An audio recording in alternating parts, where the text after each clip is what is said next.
ओ मेरे पुत्र नु जांदे नु गोलियां बज गईयां। ओ मेरे पुत्र दा खून मैं हत्थां नाल चुका। ओ बंदियां ने नहीं मैनू चुकन दिता, कहंदे मौका देखना पुलिस ने। मैं 2 बारी बुक भरने नहीं मेरे पुत्र दा खून चुकन दिता मैनू। मेरे पुत्र नु गोलियां बज गईयां।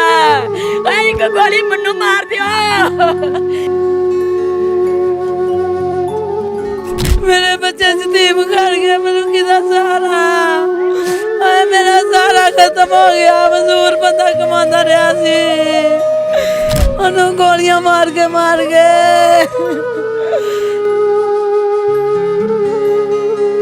उनकी बेटी जो अपने बाप को बिलखता हुआ तड़पता हुआ अपनी आंखों के सामने उस वक्त वो मरता देख रही थी। तो मैं भाग के आई, मैं कहा पापा को ना मारना, पापा को छुड़वाती रही, लेकिन उन्होंने मार दिया और भाग गए थे। हमारा एक ही भाई था, हमारे भाई के बारे में भी नहीं सोचा।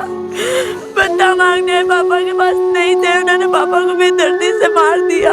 हमें इंसाफ चाहिए, हमें इंसाफ चाहिए।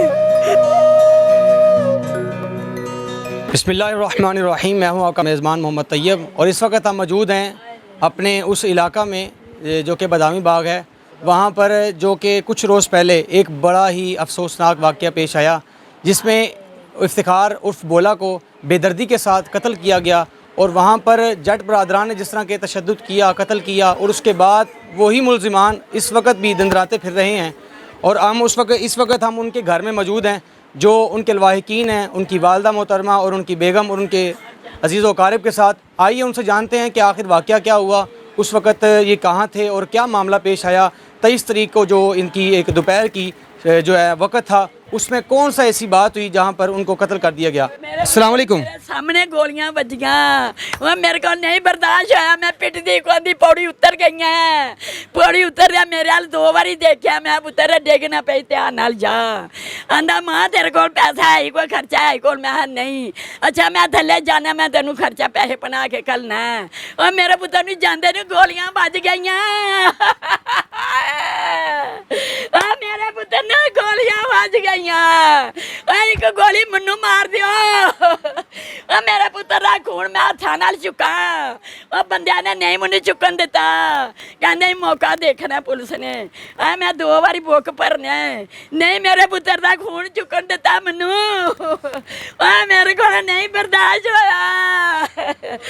मैनू भी गोलियां मार लियो। देखा नाज़रीन, ऐसे मुझे ये बताएं माँ जी, उस वक्त वाक़या क्या हुआ? आप जब मौजूद थी, ये वक्त कब का था और ये क्या मामला मतलब कि पेश आया? रोटी खाधी है, ठीक है। कीता अच्छा, नाश्ता किया, बच्चों अपने पैसे दिते ने, ये खर्चन चल गए ने।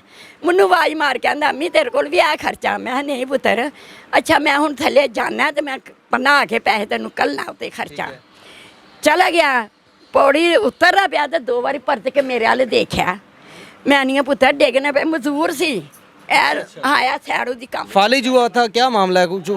जो बताने में आ रहा है कि फालिज भी हुआ था ये वाक़या। हाँ जी हाँ जी। तो मेरे हाल देखदा, मैं पुत्र डिगना पे, ध्यान नाल जा। ध्यान नाल चल गया, उतर गया थले। जांदिया ही मैं लगी नमाज पढ़न, मैं कि मैं नमाज पढ़ लैनी है। थले गया तो आया मोटरसाइकिल दे बंदे 4। मोटरसाइकिल ते मैं कंध ना छेती ना जाके देखनी है, मैं नहीं किदे ना बोला बोलदा पिया। आंदा यार उन्हों का किराया 6 महीने 7 का रहिंदा सी, तो तू देना ही सी उन्हों का किराया, क्यों नहीं दिंदा पिया? बार बार मेरे को आंदे ने किराया लैन। उन्होंने गाल कढ़ दी। एक पठाना का मुंडा ही लागे बैठा, उन्होंने आंदा मारे उन्होंने भैन चोद दे गाल कढ़ दी है। अच्छा, वो तू तो इंज उन्होंने गाला कढ़ दी, मैं जग्गा टैक्स लैना वो कोलों। उन्हें मंजा तो तू मार दी गोली। उन्होंने तो दफ्तर चो कढ़दा ही बाहर, दफ्तर चो नहीं निकले, उन्होंने गोलियां मार के तबाह कर। मैं नसदी थले गई। मैं इंज पूछा, मैं पुत्र की होया है? भोलिया तेन की होया? मेरे आल इंज देख रहा डिग पिया है। तो जब आप उसके पास पहुंची, अपने बेटे के पास, उस वक्त उनकी सिचुएशन क्या थी, हालत क्या थी? उस वक्त वो ठीक थे, थोड़ा बहुत बोल रहे थे आपके साथ? आखिरी अल्फाज क्या थे उनके? ठीक सी। जल्द मैं हथ लाया ना तो मेरे आल देखा तो इंज नाल ही डिग पिया। ए कुड़ी बेटी ही उहदी लागे, वो कहंदी आ मेरे पापा ने गोलियां ना मारियो, मेरे पापा ने गोलियां मार। उन्हें जफा पाया, आंदा अबू तेन की होया? आंदा अपना ख्याल करो। अच्छा, उस वक्त भी गोलियों की वो जो शिद्दत थी वो चल रही थी उस वक्त भी, यानी कि वो गोलियों का जो एक निज़ाम वो सारा कुछ चल रहा था, और आप उस दौरान उनसे बात करने के लिए गई? आख्या ना पापा तेन गोलियां पापा तेन की हो गया ते देख के कुड़ी वाले का अपना ख्याल करो। बंदियां ने मोटरसाइकिल खिलारी है उधर ते पाया उन्हें, एक अगे बह गया एक पीछे बह गया, तो लै गया अस्पताल। अच्छा, उनके साथ कोई आपकी ज़ाती दुश्मनी उन लोगों के साथ, जिस तरह बताने में आ रहा है कोई FIR जो दर्ज हुई है उस पर तो ये जो है ना एक वाज़ेह अल्फाज में लिखा गया है? मैनू तो हर गल दस सकता ही। अच्छा। मां सी, नहीं कोई दुश्मनी नहीं, कोई गल नहीं, कोई बात नहीं। तो हम बात करते हैं उनकी जो एक बेगम है, उनसे बात करते हैं, जो उनकी अहलियाँ हैं उनसे बात करके देखते हैं कि उनके आखिर क्या तासुरात हैं, उस वक्त क्या मामला पेश आया, ऐसी कौन सी बात थी कि वो इतना मामला बढ़ गया। जी माँ जी। ਉਹਦੀ ਕਿਸੇ ਨਾਲ ਦੁਸ਼ਮਣੀ ਨਹੀਂ ਸੀ। ਉਹਦੇ 16-15 ਸਾਲ ਹੋ ਗਏ ਉਹਨੂੰ ਮਜ਼ਦੂਰ ਹੋਏ ਨੂੰ, ਭਾਲ ਚੁੱਕਦਾ ਹੀ। ਉਹਦੇ ਹੁਣ 7 ਮਹੀਨੇ ਦਾ ਕਿਰਾਇਆ ਦੇਣਾ ਮੰਗਦਾ ਹੀ ਨਹੀਂ ਦਿੱਤਾ। ਆਂਦੇ ਉਹਨੂੰ ਗੋਲੀਆਂ ਮਾਰ ਕੇ ਨੇ ਮੇਰੇ ਬੱਚੇ ਯਤੀਮ ਕਰ ਗਏ, ਮੈਨੂੰ ਕਿਹਦਾ ਸਹਾਰਾ? ਓਏ ਮੇਰਾ ਸਹਾਰਾ ਖਤਮ ਹੋ ਗਿਆ। ਮਜ਼ਦੂਰ ਬੰਦਾ ਕਮਾਉਂਦਾ ਰਿਹਾ ਸੀ, ਮਜ਼ਦੂਰ ਬੰਦਾ ਕਮਾ ਕੇ ਸਾਨੂੰ ਰੋਜ਼ੀ ਦਿੰਦਾ ਰਿਹਾ ਸੀ। ਮੇਰਾ ਬੱਚਾ ਛੋਟਾ ਜਿੰਨਾ ਆ, ਮੈਨੂੰ ਕਿਹਦਾ ਸਹਾਰਾ ਤੇ ਛੱਡਿਆ ਈ। जगह टैक्स मांगते रहे, उसको आंदा ही मेरे को नहीं आंदा ही, दफ्तर खाली कर दे। तो उससे पहले भी ये जगह टैक्स वगैरह लेने आते थे कि बस ये फर्स्ट टाइम हुआ है? टैक्स लाओ, जगह टैक्स लेना आंदे रहे, आंदा ही मेरे को नहीं है। उन्होंने गोलियां मार के मेरी बच्ची कोल सी। ये उनकी बेटी है, ये उस वक्त उसके पास थी?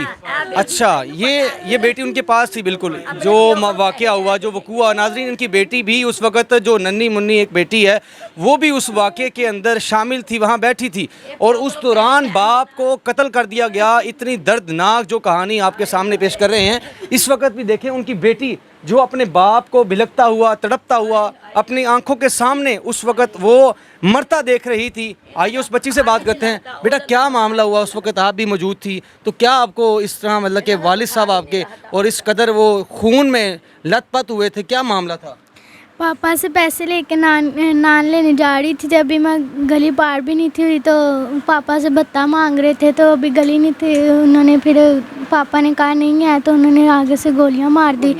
तो मैं भाग के आई, मैंने कहा पापा को ना मारना, पापा को छुड़वाती रही, लेकिन उन्होंने मार दिया और भाग गए थे। उन्होंने आपकी बात भी नहीं सुनी? कोई ऐसी बात भी नहीं? नहीं, कोई भी बात नहीं आपकी थी। आंखों के सामने ये सारा मामला हुआ? हाँ जी।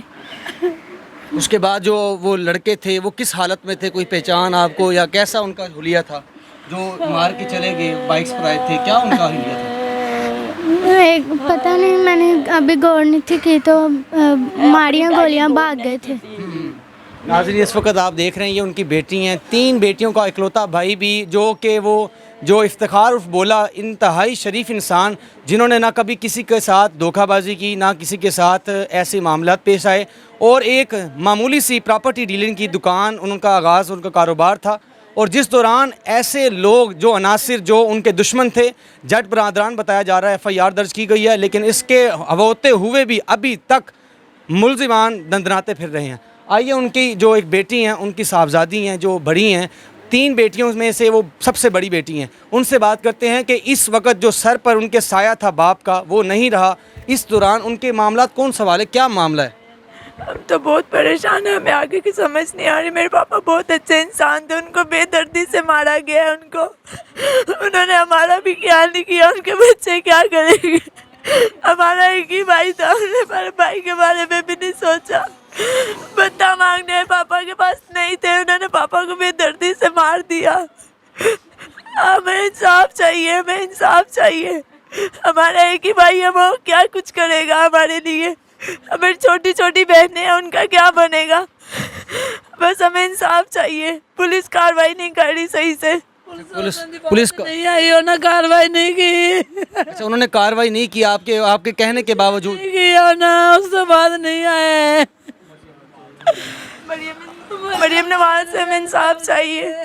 नाज़रीन, मरियम नवाज साहिबा से ये इंसाफ की अपील कर रहे हैं। आपके सामने आंसू रो कर वो बता रहे हैं कि हमारे साथ कितना दर्दनाक जो हमारे साथ वाक़या पेश आया। उनके एक बेटे हैं जो कि इस वक्त पूरे घराने को लेकर चलेंगे उनके वालिद साहब की वफ़ात के बाद। आइए उनसे बात करते हैं इस वक्त उनके दिल पर कौन सी ऐसी छुरियाँ चल रही हैं, कौन से ऐसे जो उनके ऊपर ज़ख़म हैं वो तारी हो चुके हैं। आइए उनके बेटे से बात करते हैं और जानते हैं कि उसके वालिद ने उन तक कौन सी ऐसी बात पहुँचाई जिसका वो इंतज़ार में थे। अस्सलाम वालेकुम। वो मेरे पापा सुबह टाइम उठ के दफ्तर गए हैं, तो मिट्ठू जट जो उनका गैंग है वो अच्छा, मिट्ठू ये इनका गैंग है। ये काफ़ी वारदातें करते हैं इश्तेहारियाँ इधर के। इन्होंने दो तीन बार पहले भी जगह टैक्स मांगने की है। मैं उस टाइम पापा के पास से होता था, तो पापा ने कहा हमारे पास खाने के लिए कुछ नहीं। उन्होंने उस टाइम भी गालियाँ निकाली थी। फिर 3-4 हफ्ते बाद आए हैं उस दिन, पीर वाले दिन आके उन्होंने कहा जगह टैक्स दो, नहीं दिया। 6-7 महीने का किराया था, उनको ले दिया मकान। वो मकान भी नहीं खाली कर रहे थे, उसका किराया भी नहीं दे रहे थे। तो आगे से धमकियाँ लगाते थे हमें दफ्तर खाली करो। पापा जो मकान किराए पे चढ़ाते उसका कहते थे हमें जगह टैक्स दो।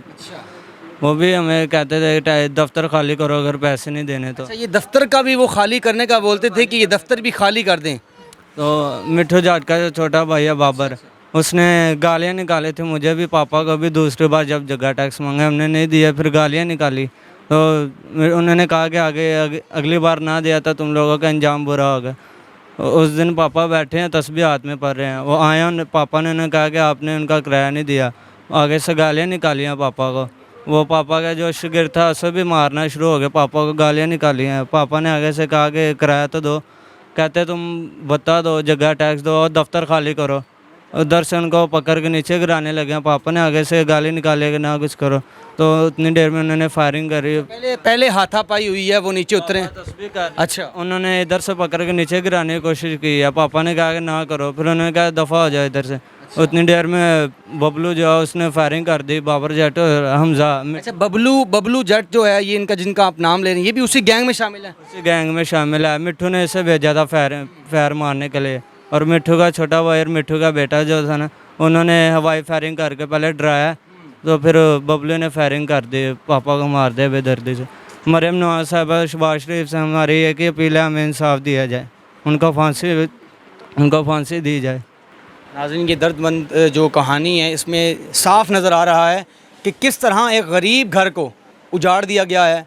और ये वो घर है, अगर कैमरामैन दिखा सकें तो वो ये मेरा ख्याल है गार्डर की छत वगैरह, और सारा मामला एक गरीब इंसान का जो घर था, कोई ऐसी बात नहीं जिससे भत्ता मांगा जाए और इस तरह की जो है ना उससे जो बात की जाए कि अपना मकान खाली कर दें, अपनी दुकान खाली कर दें। इस तरह की अगर वो अपने इलाका मकीनों को धमकियां देंगे और इस तरह वो बिनबनाते फिर रहे हैं, आज किसी का वक्त आया है अगर उसके ऊपर इस तरह की जो वारदात हुई है, जिस तरह का इसके ऊपर वकूआ हुआ है, आज के बाद किसी और का भी हो सकता है। इन सब की यही अपील है मरियम नवाज साहिबा से, IG पंजाब साहिब से और सब उन अहदेदारान से जो इस वक्त कानून के हकदार हैं, जो कानून के इस वक्त सारे काम कर रहे हैं। सबसे इनकी मोहब्बाना गुजारिश है। इसी के साथ हमारे कैमरामैन जनाब दिशान साहब और मुझ मेज़बान मोहम्मद तैयब को इजाज़त दें। इंशाअल्लाह नेक्स्ट इसी तरह स्टोरी में आपके सामने हाजिर होंगे। तब तक के लिए अल्लाह हाफिज़।